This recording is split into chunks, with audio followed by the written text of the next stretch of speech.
Hi, my name is Alon Fisher. This is Clive Fisher. This is assessment 8A.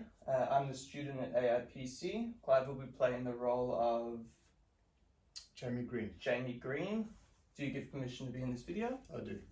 Hi, Jamie. Come and take a seat right over there on the right. Thank you very much. How are you doing today? Yeah, How's I'm your weekend good. been? It's been lovely, thank you. Yeah, what you been up to? Anything good? Anything exciting? Just been catching up with uni work. Oh, okay. Okay, how's that going? What are you studying at the moment? I'm studying architecture. Oh, okay, lovely. Yeah. And you enjoying it? Yeah, very nice, thank you. Yeah. Yeah, it's been good. Okay. Yeah, nice. Well, my name's Alon Fisher. Um, I'm a counsellor, and it's lovely to meet you. I guess let's start here. So, what brings you in today? Well, the reason I'm here is I need to figure out how to stop drinking. Right. Okay. Can you tell me a little bit more? So, it's been building for the last few months.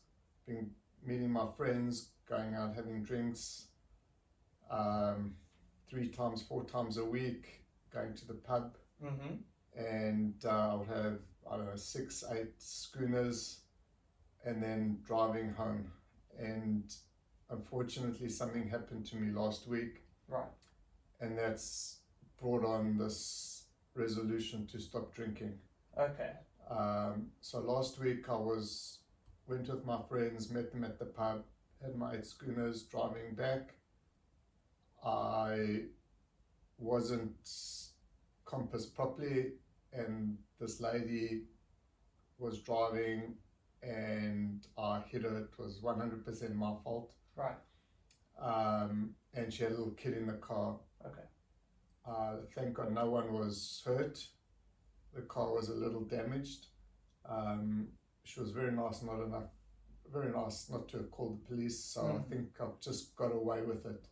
But it hit me a realization how much I drink, and I could have actually killed her kid, or myself. So I really want to stop drinking, and that's what's brought me here today.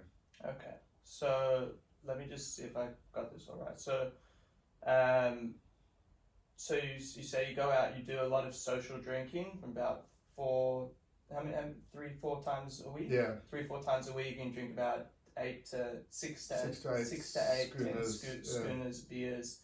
And the big thing that sort of changed it for you was that you drove home under the influence. Yeah. And when was this? Last week. Yeah. Drove home under the influence, and you had a bit of an accident where you've driven into someone. Yeah. And very lucky that they were fine, but this has been a bit of an awakening for you. Yeah. And how do you feel? How did you feel at the time, and how do you feel now after that accident? Yeah, I was very upset.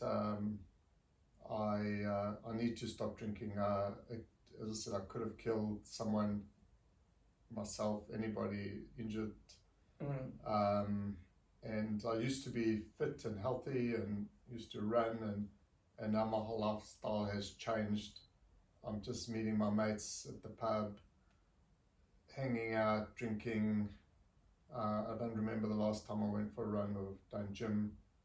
Right. Okay. So how long has this I guess changed lifestyle of going to the pub and not working out, not eating healthy? 4 months. 4 months now. 4 months. Yeah. So, okay. Yeah. At least 4 months, maybe longer. And I'm just worried that I'm not going to be able to just have one drink and just socialize with one drink. Right. I feel like I can't stop myself anymore. I have an urge just to drink more, so I think I need to just quit completely. Okay. So you're saying you'd struggle with having a reasonable amount. You need to quit. Yeah, completely. Completely, because you can't just take on one drink. Okay. Yeah. Okay. And how has the past 4 months affected you? Yeah, I feel lethargic. I don't sleep well. I'm tired at work. I'm tired at uni. I just can't get going. My general health, I'm getting sick more often. So yeah, it's definitely affected me. Right. And what would you say that your motivation to change is? Well, I want to get back to being healthy. Yeah. Definitely don't want to have an accident. And I just need to get back on track. Yeah. Okay. Okay, so what you're saying all these things, and that's amazing. I'm very happy that you're coming out, and it takes a lot of courage to come and to talk to this about to this with me, and wanting to make these changes. What are some specific goals that that you'd like to take? So one is I'd like to get back to being healthy. Yeah, and what does that mean for you? Going back to exercising, gym, running, eating better, sleeping better, just a general healthier. I have reservations in that I still like my friends that I see at the pub, but I don't want to just discard them, but I know if I go meet them there, I will end up drinking again. Okay. I have a friend, Nina, she's very supportive, she's encouraging me to stop. Yeah. But if I go for dinner with Nina, she's going to have a glass of wine. Even though it's just one glass, I feel like I'm going to have one and then another and another. And so it's a bit of a conflict. I'm not sure what to do. Right, okay. And you say that Nina is supportive with you stopping drinking, but she still drinks? Does she drink to excess, or...? No, she just has one drink a night. She's able to have a drink and then call it a night from there. Okay. Yeah. Okay. And in terms of support and resources, do you have family that support you? Any other friends that support you? Well, I used to hang out with friends from the gym, and I think I need to go back to seeing them again. More healthy-minded people. Right. Okay. But I still want to see my other friends, so I'm not sure what to do. Okay, so you say that most of these, most of the time, I mean, do you ever drink on your own, or is it just social drinking? Just social drinking. Okay, so you have these friends, and you don't want to stop seeing these friends. You enjoy their company. Have you thought about seeing them in different times of the day, different locations? For example, you're not meeting them at a pub, not meeting them anywhere that serves alcohol.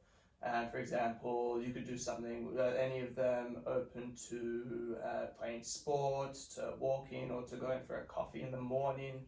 Might be a good time to see one of them where you're not inclined to have a good alcohol. Idea. Yeah, it's a good idea. I'm sure they would be happy to meet me. Yeah. For a coffee or a game of squash or something like that. Yeah. Okay, great. So what are some barriers that are going to come up, and how can we overcome them with you not wanting to drink socially? So if someone asks you out for a social event, like what are these barriers that you have to overcome, and how are you going to overcome them? I think I'm going to have to learn to ask for a non-alcoholic drink. Have a non-alcoholic beer, a Coke, and still be social. But I have to understand that I cannot have alcohol, because I'll end up back in the car knocking someone over. Yeah, and do you think that you are able to go out to a pub with your friends on a Saturday night and order a non-alcoholic beer, or do you think that this is something that maybe, at least for the time being, you just shouldn't even go into? Probably shouldn't go into in the meantime until I've got back to being healthy again. Right. Because I think the urge would drive me to drink. Yeah. All right. So it seems like the barriers, that social drinking, specifically at somewhere that serves alcohol. Yes. Right. So what are the ways of overcoming that? We said inviting them to play squash, go for a walk, go for a cup of coffee instead, so that you still get to see them. Anything else that you can think of? And then just exercising and doing gym and running. Yeah. Just to keep me healthy and my mind feeling better. Okay. Fantastic. And then in terms of other support systems, right? You said you have Nina, who's encouraging you to keep on track. Do you have any other friends, anyone else that you can help keep you accountable? I'm sure that my friends that I used to have at the gym would help me just by their nature. Okay. That's great. Yeah. And are you still in contact with them, or? I think they still go to the gym, so yeah, I could just pick up where I left off with them. Yeah. Okay, great. Okay, good. I think that's a great idea. And then in terms of socializing with the other friends who do drink, just not to do it in a place where they serve alcohol, and that should definitely help. In terms of other support systems, I think I have a brochure here, and this is for. You can take a look at this. This is for an Alcoholics Anonymous, right? It's an AA meeting. So this is group sessions, meetings where people who are struggling to, or who are in the process of overcoming their issues with alcohol, all meet up and explore, discuss ways of that they're able to overcome their issues. And also it offers you another support system. So if you ever need encouragement or need that motivation or someone just to keep you accountable, this is a good opportunity for you to meet like-minded people, and for you to keep other people accountable, and for them to keep you accountable as well. Do you think that this might be a good option for you to explore? Yeah, absolutely. That sounds like a good plan. Yeah. Okay, great. Excellent.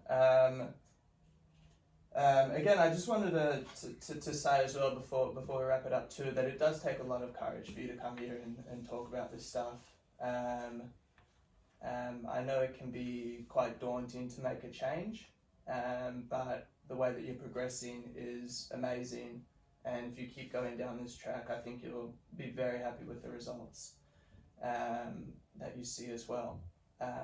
Is there anything else before we go that you'd like to discuss, or anything that you think will be beneficial to this conversation? No. I think this will be very useful. Okay. Yeah. So just to summarize before we go as well,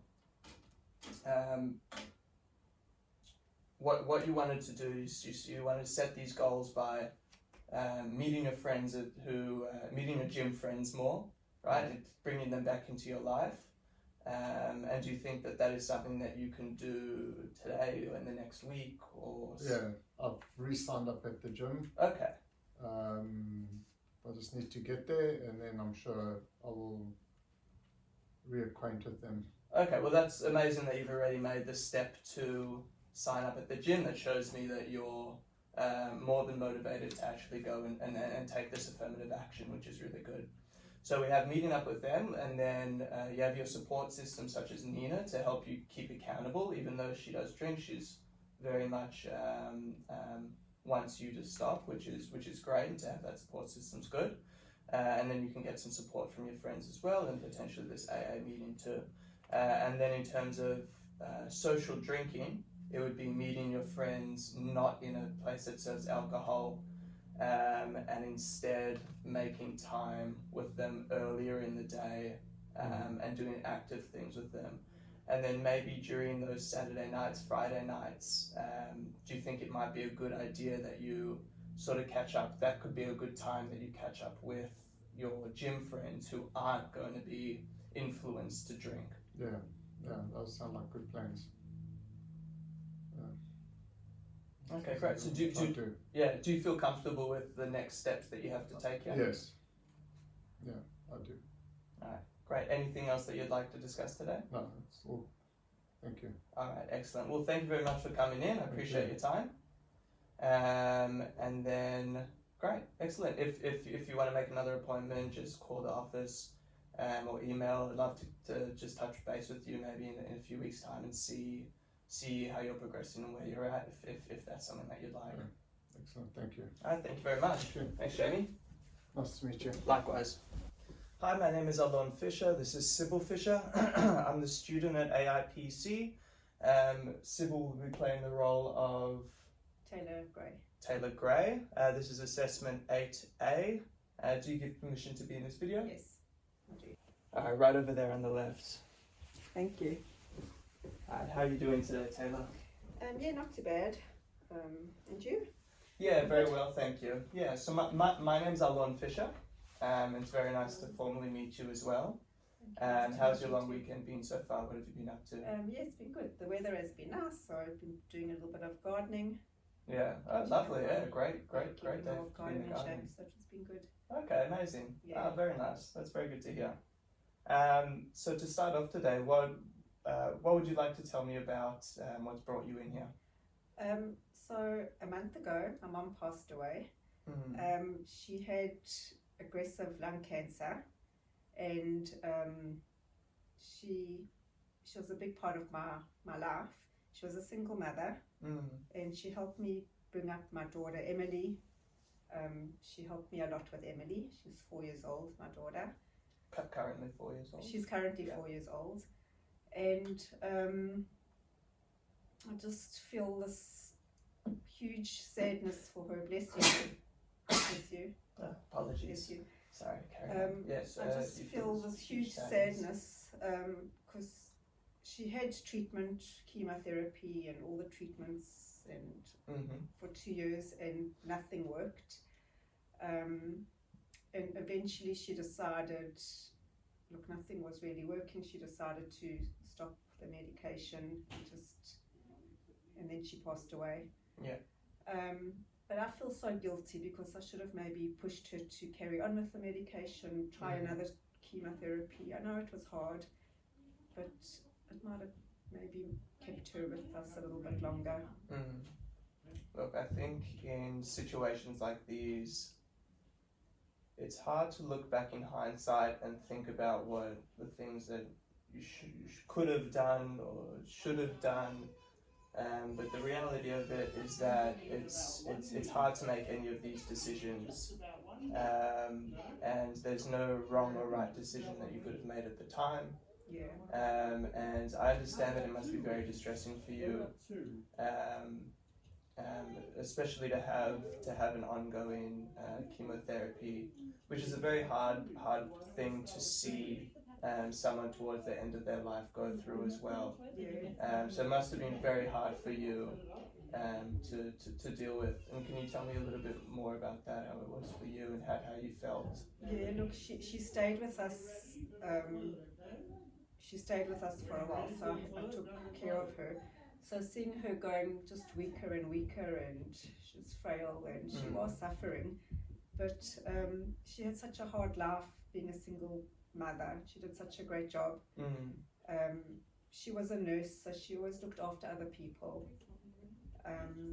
She sounds like she would be She a was an very amazing- caring person, she was being a nurse, looking after Emily. It's- And do you have any other children as no, well? just little Emily who's Okay. 4. Yeah. And I just, besides feeling the guilt of the chemo and the treatment and everything, I just miss her terribly. And I'm just not sleeping properly. I'm trying to go back to work, but I'm struggling with work. I work at a medical doctor's. I'm a Okay, so you're receptionist. also in the medical field, such as Yeah. yeah. Just feel life is just difficult at the moment. Can't stop crying. I've kind of got shooed away my friends because I feel like they don't know what I'm going through. Right. And I just feel a bit lonely. I'm sure. But having lack of sleep and sort of isolating yourself from friends and family sometimes is a very normal part of the grieving process, and everyone grieves in their own unique way. Yeah. Right, so there's no wrong or right way of doing it. But the way that you're describing it is a very normal part of the process, and this feeling of guilt that you could have done something different is also a very normal part of the process. People feel different emotions pop up that they wouldn't normally expect, and might be followed by some other bizarre emotions as well, such as anger mixed with sadness, mixed with relief sometimes as well, that they've passed and they're not going through that harsh chemotherapy process. But it's I can imagine how difficult it was and is for you to go through. Yeah. and it's a very hard thing, and it's you know, everyone does process it very differently.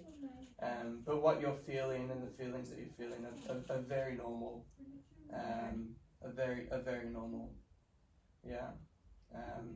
And I suppose you can appreciate how hard she's worked in her life.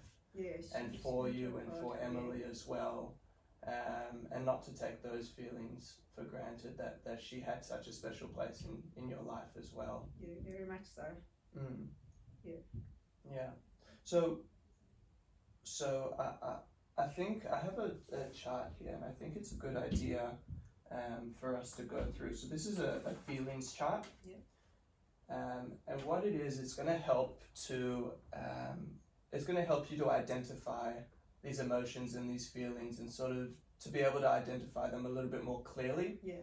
And maybe you can make a distinction between feeling guilty for your mother and another feeling that might be tossed up in there. Yeah. Right? Does that make sense? Yeah. Yeah. Right. So in this chart over here, we have some generic emotions such as sadness, happy, fear, anger, and then we have in the second and third circles some additional emotions that are sort of tied, that people sort of think of when they think of, for example, when they think of sadness. This might help them break it down. Do they actually mean boredom? Do they mean loneliness, depressed, despair, guilt, such as yourself? Yeah. So have a look at this and just take a look at these emotions and see if you can identify any emotions on there that really connect with you.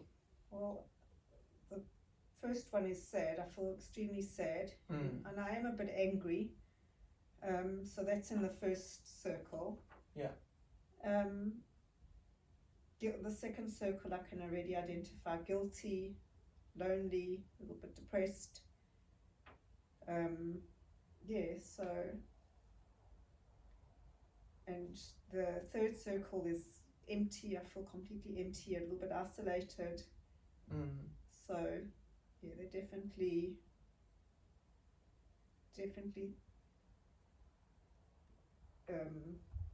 I can definitely relate to this chart. Yeah, and of course all those feelings and emotions are going to chop and change as well. Yeah. They're not always going to stay the way that they are too, and that's also a normal part of the grieving process. Wow. As well. Some days you might feel just relieved and happy, and then that might come through with a wave of sadness and emptiness. Okay. And there's really no way of predicting it, but just know that all these emotions that you might be feeling are very normal.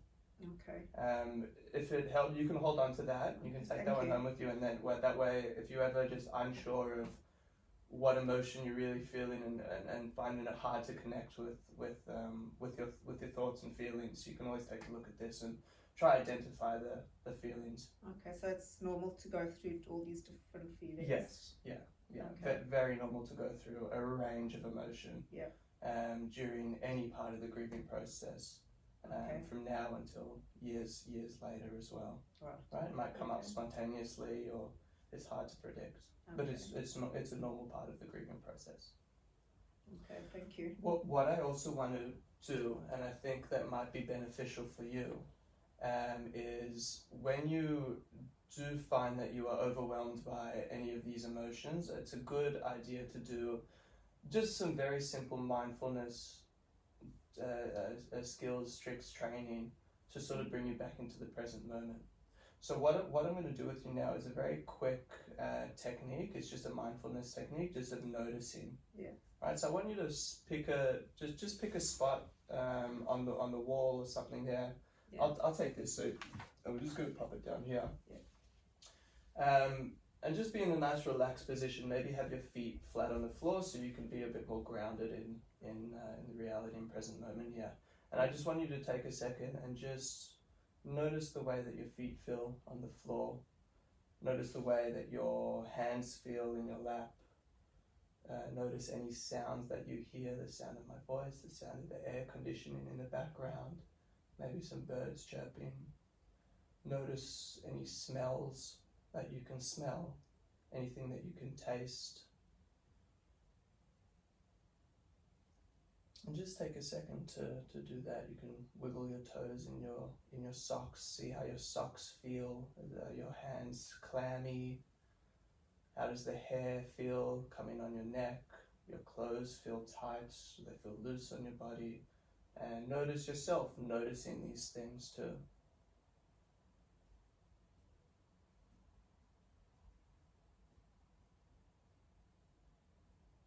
Right, and what this does, it just brings you back into the present moment.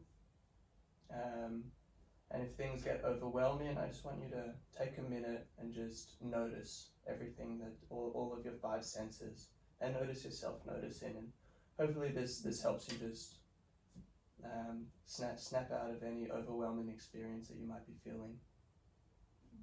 And there's some other small technique that you can take and use. I want to suggest as well, and let me know if you think that this might be a good idea for you, is a memory box. Right, so a memory box is a box, and you can put anything that you think will help remind you and keep a bond with your mother.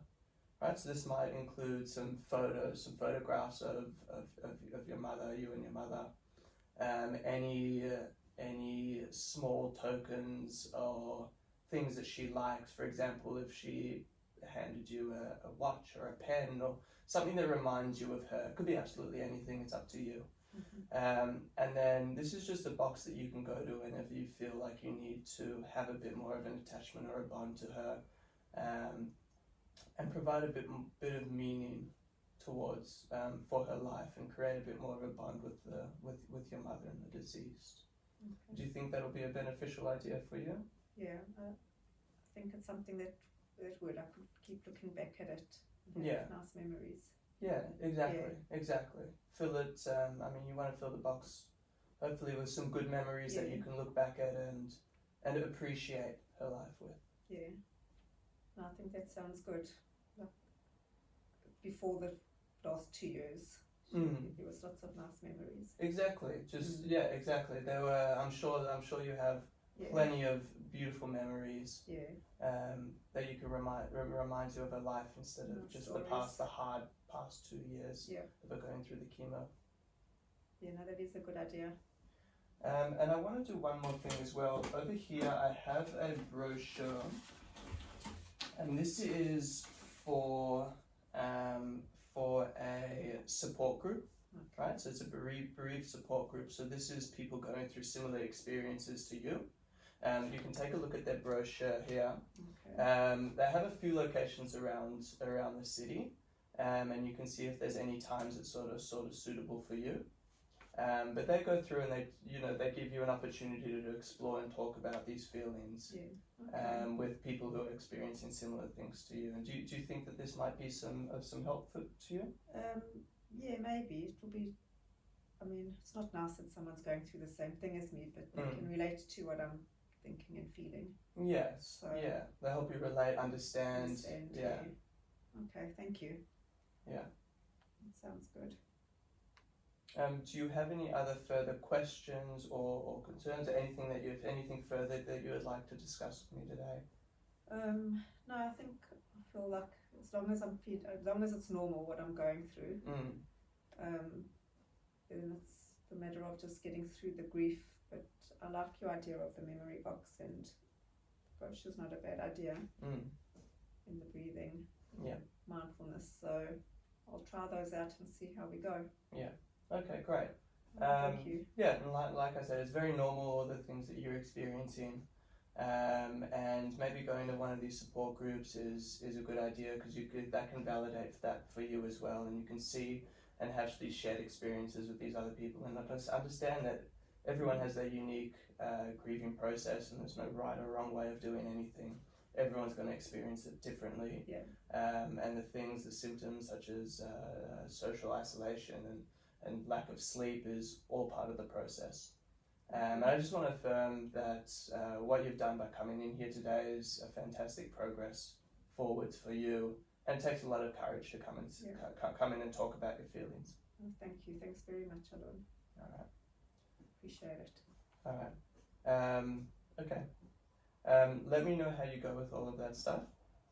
If you would like to make another appointment, just call the office and or email, and we can book you in as well. Okay, awesome. Thank you very much. Thank you. Thank you. I'll grab that as well. Yeah.